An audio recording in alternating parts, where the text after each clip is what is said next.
Good morning sir ಅಂದದ್ದು ಕೇಳಿಸಿತು. ಅರೆ handsome, ಎಷ್ಟು ಬೇಗ ಬಂದ್ಬಿಟ್ಟಿದೀಯಾ, ಹೌ ಇಸ್ ಡೆಲ್ಲಿ ಅನ್ನುತ್ತಾ ತನ್ನ ಪ್ರೀತಿಯ ಸಬ್ ಇನ್ಸ್ಪೆಕ್ಟರ್ ದೇವಧರನ ಕೈ ಕೊಲಕಿದ ಪಾಲಿ. ಎಷ್ಟೋ ದಿನಗಳ ನಂತರ ಮತ್ತೆ ತನ್ನ ತಮ್ಮನನ್ನು ನೋಡಿದಷ್ಟು ಖುಷಿಯಾಗಿತ್ತು. ಕಮಿಷನರ್ ಚೇಂಬರಿನಲ್ಲಿ ಮತ್ಯಾರೋ ಇದ್ದಾರೆ ಅಂತ ಬಾಗಿಲಲ್ಲಿದ್ದ ಆರ್ಡರ್ಲಿ ಹೇಳಿದ್ದಕ್ಕೆ ಇಬ್ಬರೂ ನಡೆದು ಹೋಗಿ ಕ್ಯಾಂಟೀನಿನಲ್ಲಿ ಅರ್ಧರ್ಧ ಕಾಫಿ ಕುಡಿದರು. ಪಾಲಿ ಸಿಗರೇಟು ಹಚ್ಚಿ ಧಾರಾಕಾರವಾಗಿ ಸೇದತೊಡಗಿದ್ದನ್ನು ದೇವಧರ ಬೇಸರದ ಕಣ್ಣಲ್ಲಿ ನೋಡಿದ್ದ. ಆನಂತರ ಮಾತು ದಿಲ್ಲಿಯ ಕಡೆ ಹೊರಳಿತ್ತು. ಅಲ್ಲಿನ ಕ್ರೈಮ್ ರೆಕಾರ್ಡ್ ಬ್ಯೂರೋದಿಂದ ದೇವಧರ ಅಷ್ಟೂ ಮಾಹಿತಿ ಶೇಖರಿಸಿ ತಂದಿದ್ದ. ನೀನಾ ಎಮಿಲಿಯ ಬಗ್ಗೆ ಅವನು ಹೇಳಿದುದರಲ್ಲಿ ಹೊಸದೇನೂ ಇರಲಿಲ್ಲ. ಆದರೆ ಪಾಲಿಯ ಕಣ್ಣು ಕಿರಿದಾಗಿದ್ದು ಶರದ್ ಯಾಮಿನಿಯ ತಂದೆ ತಾಯಿ ಸತ್ತದ್ದು ವಿಮಾನ ಅಪಘಾತದಲ್ಲಿ ಅಲ್ಲ ಎಂಬ ಸಂಗತಿಯನ್ನು ದೇವಧರ ವಿವರಿಸತೊಡಗಿದ. ತುಂಬಾನೇ ಹಳೇ ಕೇಸು ಸರ್ ಅದು. ಅವಳ ತಂದೆ ಹೆಸರು ರಘುವೀರ್ ಸಿದ್ಧಾರ್ಥ್ ಚೌಧರಿ ಅಂತ, ಹೆಂಡತಿ ಹೆಸರು ಭಾಮಿನಿ ಸ್ವರ್ಣದೇವಿ. ತುಂಬಾ ಶ್ರೀಮಂತರು ಅವರು. ವಿಮಾನದ ಅಪಘಾತದಲ್ಲಿ ಸತ್ತು ಹೋದ್ರು ಅಂತ ನಾವಂದುಕೊಂಡಿದ್ದು ಸುಳ್ಳು. ಅವರು ಸತ್ತಿದ್ದು ಮನೆಯಲ್ಲಿ ಗ್ಯಾಸ್ ಸಿಲಿಂಡರ್ ಎಕ್ಸ್ಪೋಸ್ಡ್ ಆಗಿ. ಸಾಯಂಕಾಲ ಗಂಡ ಹೆಂಡತಿ ಇಬ್ರು ಕ್ಲಬ್ಗೆ ಅಂತ ಹೋದರಂತೆ. ವಾಪಸ್ಸು ಬಂದಾಗ ರಾತ್ರಿ 10 ಗಂಟೆ. ಇಬ್ಬರಿಗೂ ಕುಡಿಯೋ ಅಭ್ಯಾಸವಿತ್ತು. ಯಾವ ಸ್ಥಿತಿಲಿ ಮನೆಯೊಳಕ್ಕೆ ಬಂದ್ರೋ ಗೊತ್ತಿಲ್ಲ. ಒಳಗೆ ಬಂದು ಲೈಟ್ ಹಾಕೋ ಪ್ರಯತ್ನ ಮಾಡಿದ್ದಾರೆ. ಕರೆಂಟ್ ಇರಲಿಲ್ಲ. ಚೌಧರಿ ಜೇಬಿಂದ ಬೆಂಕಿ ಪಟ್ನ ತೆಗೆದಿದ್ದಾನೆ ಅಷ್ಟೇ. ಇಬ್ರು ಬೆಂದು ಬೂದಿಯಾಗಿ ಬಿಟ್ಟಿದ್ರು. ಇದಿಷ್ಟು ಒಂದು ಹಳೆಯ ಫೈಲ್ನಲ್ಲಿದ್ದ ಒಂದು ನ್ಯೂಸ್ ಪೇಪರ್ ಕಟಿಂಗ್ನಿಂದ ನಾನು ಕಲೆಕ್ಟ್ ಮಾಡಿಕೊಂಡು ಬಂದಿರೋ ಮಾಹಿತಿ. ಚೌಧರಿ ದಂಪತಿಗಳು ತಮ್ಮ ಏಕಮಾತ್ರ ಪುತ್ರಿಯನ್ನು ಅಗಲಿದ್ದಾರೆ ಅನ್ನೋ ಒಂದು ಸಾಲು ಬಿಟ್ರೆ ಅದರಲ್ಲಿ ಶರದ್ ಯಾಮಿನಿಯ ಬಗ್ಗೆ ಬೇರೇನು ಮಾಹಿತಿ ಇರಲಿಲ್ಲ ಅಂದ ದೇವಧರ. ಅಷ್ಟು ಹೊತ್ತಿಗೆ ಪಾಲಿಯ ಮಸ್ತಿಷ್ಕದಲ್ಲಿ 1000 ಮೈಲುಗಳ ವೇಗದಲ್ಲೊಂದು ರೈಲು ಓಡತೊಡಗಿತ್ತು. ಡರ್ಟಿ ಬಿಚ್ ಅದನ್ನೂ ಕಾದಂಬರಿಯಾಗಿ ಬರೆದಿದ್ದಾಳೆ. ಅದರ ಹೆಸರು ಒಬ್ಬಂಟಿ ಸಂಜೆ ಅಂತ. ತುಂಬಾ ಶ್ರೀಮಂತರ ಮಗಳು. ಒಬ್ಬಳನ್ನೇ ಬಿಟ್ಟು ಅಪ್ಪ ಅಮ್ಮ ಕ್ಲಬ್ಗೆ ಹೋಗುತ್ತಿರುತ್ತಾರೆ. ವಾಪಸ್ಸು ಬರುವ ಹೊತ್ತಿಗೆ ಅಪ್ಪ ತುಂಬಾ ಕುಡಿದಿರುತ್ತಾನೆ. ಅವನು ಮಲಗಿ ಎಚ್ಚರ ತಪ್ಪಿದ ಮೇಲೆ ಅಮ್ಮ ಹಿತ್ತಿಲ ಬಾಗಿಲು ತೆಗೆಯುತ್ತಾಳೆ. ಒಳಕ್ಕೆ ಬರುವ ಆಗುಂತಕ ಅಲ್ಲಿ ಅವಳನ್ನು ಗೋಡೆಗೆ ಅದುಮಿಕೊಳ್ಳುತ್ತಾನೆ. ಅಲ್ಲೇ ಪ್ರೀತಿಸುತ್ತಾನೆ. ಆಮೇಲೆ ಡ್ರಾಯಿಂಗ್ ರೂಮಿನಲ್ಲಿ, ಬಾಲ್ಕನಿಯಲ್ಲಿ, ಅಡಕಲ ಕೋಣೆಯಲ್ಲಿ, ಕಡೆಗೆ ಅಡುಗೆ ಮನೆಯ ನೆಲದ ಮೇಲೂ ಪ್ರೀತಿಸಿಕೊಳ್ಳುತ್ತಾರೆ. ಅದೆಲ್ಲವನ್ನು ಅಡುಗೆ ಮನೆಯಲ್ಲಿ ಗ್ಯಾಸ್ ಸಿಲಿಂಡರಿನ ಪಕ್ಕದ ಗೂಡಿನಲ್ಲೇ ಗುಬ್ಬಿಯಂತೆ ಮೈ ಮುದುರಿಕೊಂಡು ಕುಳಿತ ಆ ಮಗಳು ನೋಡುತ್ತಾಳೆ. ಕಾದಂಬರಿಯ ಉಳಿದ ವಿವರಗಳನ್ನು ತನ್ನ ಮಸ್ತಿಷ್ಕದಲ್ಲಿ ಗಾಢವಾಗಿ ದಾಖಲಾಗಿಲ್ಲ. ಆದರೆ ಅದರ ಅಂತ್ಯ ಮಾತ್ರ ಸ್ಪಷ್ಟವಾಗಿ ನೆನಪಿದೆ. ಅವತ್ತು ಚೌಧರಿ ಮತ್ತು ಅವನ ಹೆಂಡತಿ ಮನೆಯೊಳಕ್ಕೆ ಬರುವ ಮೊದಲೇ ಆ ಮಗಳು 2 ಸಿಲಿಂಡರುಗಳಲ್ಲಿದ್ದ ಅಷ್ಟು ಗ್ಯಾಸ್ ಬರಿದು ಮಾಡಿರುತ್ತಾಳೆ. ತಾಯಿ ಮನೆಯೊಳಕ್ಕೆ ಕಾಲಿಟ್ಟ ಕೂಡಲೇ ಅವಳಿಗೆ ಅಪಾಯದ ಅರಿವಾಗಿ ಬಿಡುತ್ತದೆ. ಮನೆಯಲ್ಲಿ ಗ್ಯಾಸ್ ಲೀಕ್ ಆಗಿದೆ, ಬೆಂಕಿ ಕಡ್ಡಿ ಗೀರಬೇಡಿ, ಒಳಗೆ ಮಗಳು ಮಲಗಿದ್ದಾಳೆ, ಎತ್ತಿಕೊಂಡು ಬಂದು ಬಿಡ್ತೀನಿ, ಒಂದೇ ನಿಮಿಷ ಅನ್ನುತ್ತಾ ಒಳಕ್ಕೆ ಓಡುತ್ತಾಳೆ. ಇತ್ತ ಕಡೆ ಮನೆಯ ಹೆಬ್ಬಾಗಿಲನ್ನು 2 ಪುಟ್ಟ ಕೈಗಳು ಎಳೆದುಕೊಂಡು ಹೊರಗಿನಿಂದ ಬೋಲ್ಟ್ ಮಾಡಿಬಿಡುತ್ತವೆ. ಆನಂತರ ಕಿಟಕಿಯೊಳಗಿನಿಂದ ಹಾರಿ ಬರುತ್ತದೆ ಮ್ಯಾಚ್ ಸ್ಟಿಕ್. ಆ 2 ಹತ್ಯೆಗಳು ನಡೆದದ್ದು ಹಾಗೆ. ಅದು ನಂಗೊತ್ತು. ಅವಳಲ್ಲದೆ ಇನ್ಯಾರು ಈ ಕೊಲೆಗಳನ್ನು ಮಾಡಿರೋಕೆ ಸಾಧ್ಯವಿಲ್ಲ ಅಂತ ಬಡಬಡಿಸಿದ ಪಾಲಿ. ಯಾವುದರದು ತುದಿ ಮೊದಲು ಗೊತ್ತಿರದ ದೇವಧರ ಪಾಲಿಯನ್ನೇ ಧೈರ್ಯ ತುಂಬಿದ ಕಣ್ಣುಗಳಿಂದ ನೋಡುತ್ತಾ ನಿಂತಿದ್ದ.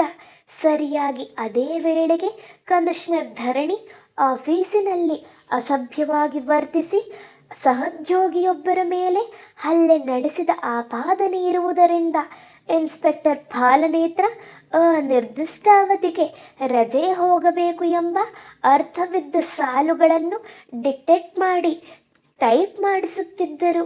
ಮಾರನೆಯ ಬೆಳಗ್ಗೆ ಪಾಲಿಗೆ ಫೋನು ಮಾಡಿ ಕೇಳಿದ್ದಳು ಶರದ್ಯಾಮಿನಿ. ಹಾಯ್ ಶೂಟರ್, ಬಂದೂಕೇ ಇಲ್ಲದೆ ಬೇಟೆ ಹೇಗಾಡ್ತೀಯ? ಅವನು ಹುಚ್ಚೆದ್ದು ಹೋಗಿದ್ದ. ಈಗ ತಾನು ಇನ್ಸ್ಪೆಕ್ಟರ್ ಬಾಲನೇತ್ರ ಅಲ್ಲ, ಭೂಗತ ಲೋಕದ ಕ್ರಿಮಿಗಳಿಗೆ ಸಿಂಹ ಸ್ವಪ್ನನಾಗಬಲ್ಲ ಎನ್ಕೌಂಟರ್ ಮಾಸ್ಟರ್ ಪಾಲಿ ಅಲ್ಲ, ತಾನೀಗ ಕೇವಲ ಪಾಲಿ, ಕಿಸೆಯಲ್ಲಿ ಸರ್ವಿಸ್ ರಿವಾಲ್ವರ್ ಇಲ್ಲದ ಪಾಲಿ. ರಜೆ ಹೋಗುವಂತ ಖುದ್ದು ಕಮಿಷನರ್ರಿಂದಲೇ ಹೇಳಿಸಿಕೊಂಡು ಹೊರಬಿದ್ದಿದ್ದಾನೆ. ಪೊಲೀಸ್ ಇಲಾಖೆಯಲ್ಲಿ ರಜೆ ಹೋಗು ಅನ್ನುವುದು ಒಂದೇ, ಸಸ್ಪೆಂಡ್ ಮಾಡುವುದು ಒಂದೇ. ಅವಳು ಫೋನು ಮಾಡಿದಾಗ ಕೇಳಿದ್ದರಲ್ಲಿ ತಪ್ಪೇನಿಲ್ಲ. ಕೈಯಲ್ಲಿ ಬಂದೂಕೇ ಇಲ್ಲದ ಶೂಟರ್ ತಾನು. ಕೇವಲ ಕೆಲವು ದಿನಗಳ ಹಿಂದೆ ತನ್ನ ವೃತ್ತಿ ಜೀವನದೊಳಕ್ಕೆ ಕಾಲಿಟ್ಟ ಮಾಯಾವಿ ಹೆಂಗಸು ಶರದ್ಯಾಮಿನಿ. ಎಲ್ಲಿಂದ ಎಲ್ಲಿಗೆ ಬೆಳೆದು ಬಿಟ್ಟಳು? ಕೊಲೆಯೊಂದರ ರಹಸ್ಯ ಬಯಲಿಗೆಳೆಯಲು ಹೊರಟವನು ತಾನು.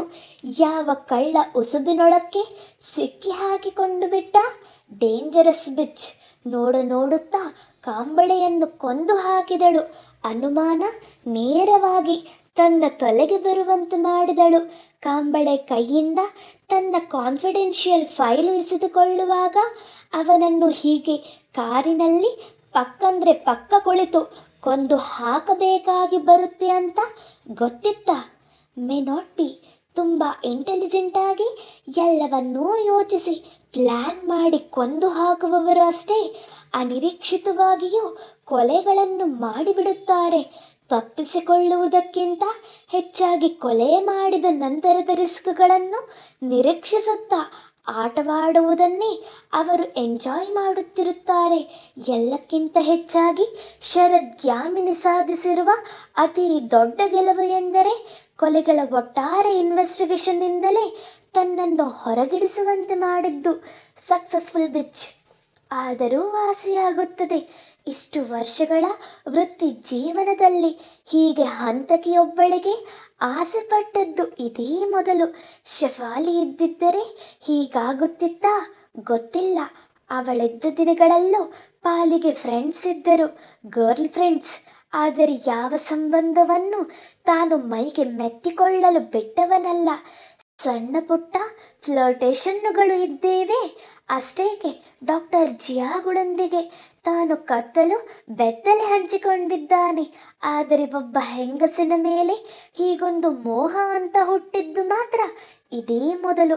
ಇನ್ಸ್ಪೆಕ್ಟರ್ ಪಾಲಿ ಎಂಬ ವ್ಯಕ್ತಿತ್ವದೊಳಗೆ ಯಾವತ್ತಿಗೂ ಎರಡು ಪರ್ಸನಾಲಿಟಿಗಳಿರಲಿಲ್ಲ. ತಾನು ಎದ್ದಿದ್ದರೂ, ಕುಡಿದಿದ್ದರೂ, ಮಲಗಿದ್ದರೂ, ಕರ್ತವ್ಯದ ಮೇಲಿದ್ದರೂ ಆಲ್ವೇಸ್ ಅ ಕಾಪ್. ಮೊದಲು ಪೊಲೀಸ್ ಅಧಿಕಾರಿ, ನಂತರವೇ ಉಳಿದದ್ದು. ಬಲಹೀನತೆಗಳಿಗೇನಂತೆ ಮೈ ತುಂಬಾ ಇವೆ. ಆದರೆ ಯಾವತ್ತಿಗಾದರೂ ವೃತ್ತಿಗೆ ಮೋಸ ಮಾಡಿದ್ದುಂಟ? ಯಾವ ಕೇಸನ್ನಾದರೂ ಹಣಕ್ಕೆ ಆಸೆ ಬಿದ್ದು ಮುಚ್ಚಿ ಹಾಕಿದ್ದುಂಟ? ಪಾಲಿಯ ರಕ್ತದಲ್ಲೇ ಇಲ್ಲ ಅದು. ಇವತ್ತಿಗೂ ಮನೆಯಲ್ಲಿ ಮೂರನೆಯದೊಂದು ಕುರ್ಚಿ ಇಲ್ಲ. ಖಾಲಿ ರೆಫ್ರಿಜರೇಟರ್ನಲ್ಲಿ 4 ಬಾಟಲಿ ಸೋಡಾ, ಫ್ರಿಜ್ಜಿನ ಮೇಲೊಂದು ಬಾಟಲಿಯಷ್ಟು ವಿಸ್ಕಿ ಬಿಟ್ಟರೆ ಇಲ್ಲೇನಿದೆ? ಆದರೆ ಹೀಗೆ ಒಣಗಿದ ಮರದ ಕಾಂಡದಂತೆ ಬದುಕಿದ್ದವನ ಜೀವನದೊಳಕ್ಕೆ ಇವಳೆಲ್ಲಿಂದ ಬಂದಳು? ಶರದ್ಯಾಮಿನಿ. ಮನೆಯಲ್ಲಿ ಕುಳಿತಿದ್ದರೆ ಹಿಂಸೆ ಹೆಚ್ಚಾದಿತು. ಹೋಗೋಣವೆಂದರೆ ಎಲ್ಲಿಗೆ ಹೋಗುವುದು? ಇಷ್ಟು ವಿಶಾಲವಾದ ಬೆಂಗಳೂರಿನಲ್ಲಿ ತನಗೆ ಸ್ನೇಹಿತರೇ ಇಲ್ಲ ಅನ್ನಿಸಿತು. ಸ್ಟೇಷನ್ನಿಗೆ ಹೋದರೆ ದೇವದರ ಸಂತೋಷ ಪಡುತ್ತಾನೆ. ಆದರೆ ರಜೆಯ ಮೇಲಿರುವ ಇನ್ಸ್ಪೆಕ್ಟರ್ ಎಷ್ಟು ಹೊತ್ತು ಅಂತ ಕೂಡಲು ಸಾಧ್ಯ? ಸ್ಟೇಷನ್ನಿನಲ್ಲಿ ಪಾಲಿ ತಲೆ ಕೊಡವಿದ. ಹೀಗೆ ಮನೆಯಲ್ಲಿ ಕೂತೇ ಇದ್ದರೆ ತಲೆಯ ಕೆಟ್ಟಿತು ಅನ್ನಿಸಿ ಹಿತ್ತಲಿನ ಪಕ್ಕದಲ್ಲಿ ತಾನೇ ಅಕ್ಕರೆಯಿಂದ ಸೃಷ್ಟಿ ಮಾಡಿಕೊಂಡಿದ್ದ ತುಂಬ ವರ್ಷಗಳ ಹಿಂದಿನ ತನ್ನ ಜಿಮ್ಗೆ ಕಾಲಿಟ್ಟ.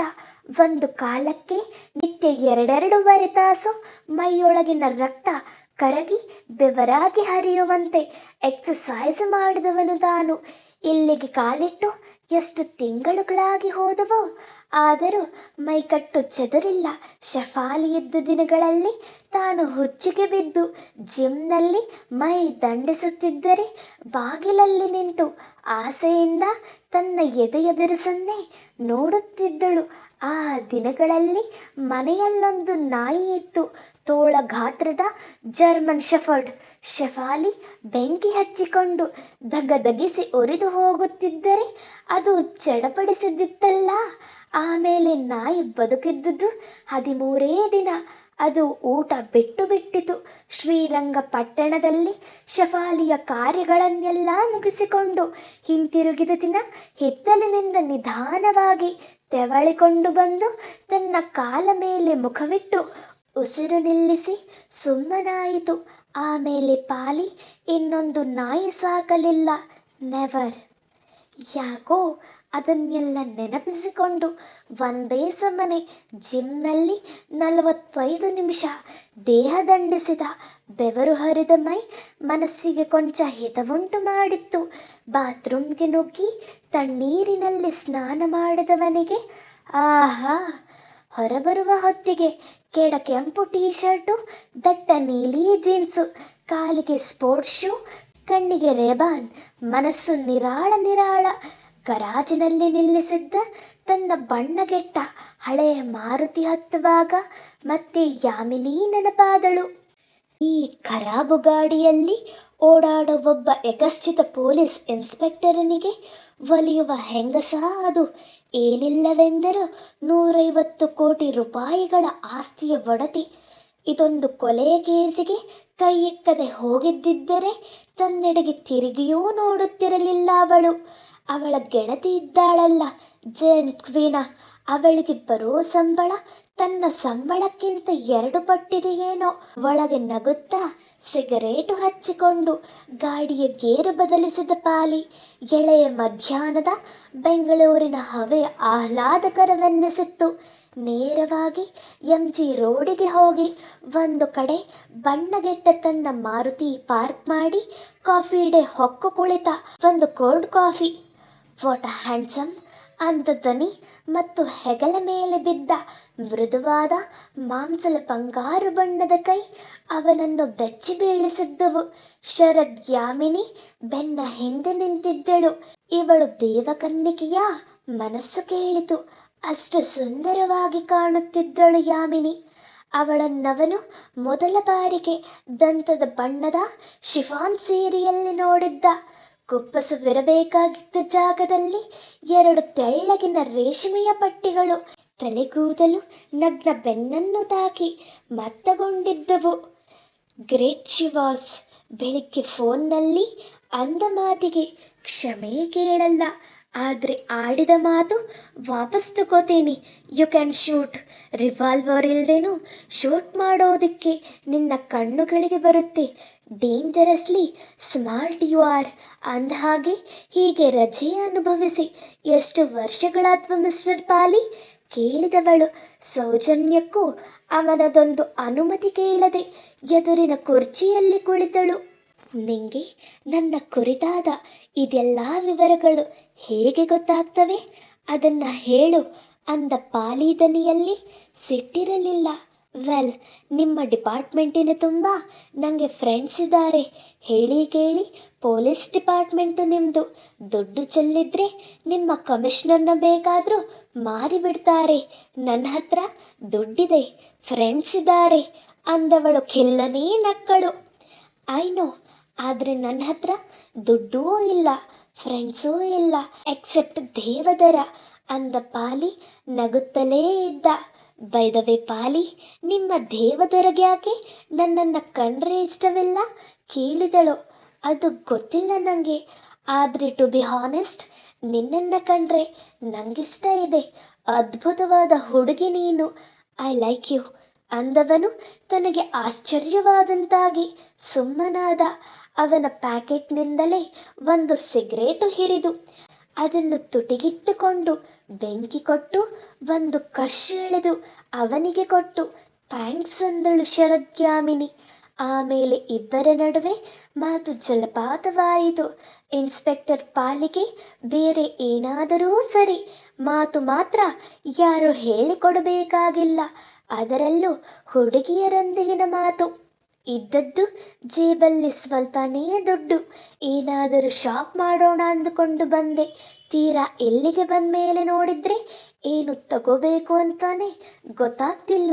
ಇರೋ 250 ರೂಪಾಯಿಗೆ ಏನ್ ತಾನೇ ತಗೊಳಕ್ಕಾಗುತ್ತೆ ಅಂದು ನಕ್ಕ. ಹುಡುಗಿ ಎದುರಿಗಿರುವಾಗ ಜೇಬಿನಲ್ಲಿ ಏನಿಲ್ಲದಿದ್ದರೂ ಭರ್ತಿ ದುಡ್ಡಿದೆ ಎಂಬಂತೆ ತೋರಿಸಿಕೊಳ್ಳುತ್ತದೆ ಗಂಡು ಪ್ರಪಂಚ. ಖಾಲಿ ಜೇಬಿನ ಬಗ್ಗೆ ಮಾತನಾಡುವ ಮೂಲಕ ಹುಡುಗಿಯನ್ನು ತನಗೋಸ್ಕರ ಏನನ್ನಾದರೂ ಕೊಡಿಸುವಂತೆ ಪ್ರೇರೇಪಿಸಬಲ್ಲವನು ಪಾಲಿಯಂತ ಮಾತುಗಾರ ಮಾತ್ರ.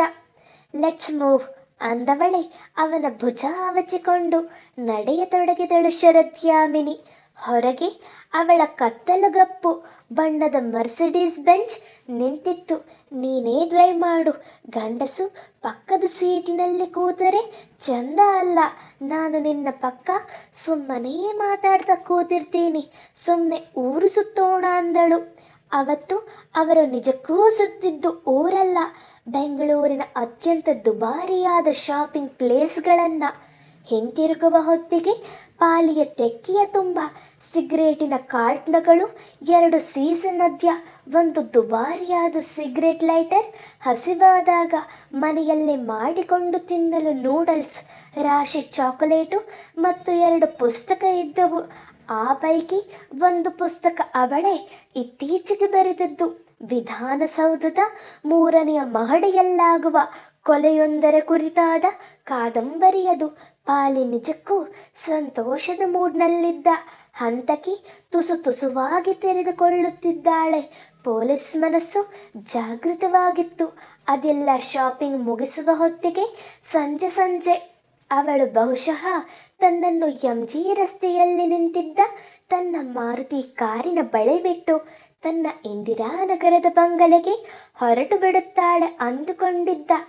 ಆದರೆ ಹಂತಕಿ ಸುಳಿವೇ ಕೊಡದೆ ಅವನನ್ನು ಬಂಗಲೆಗೆ ಕರೆತಂದಿದ್ದಳು.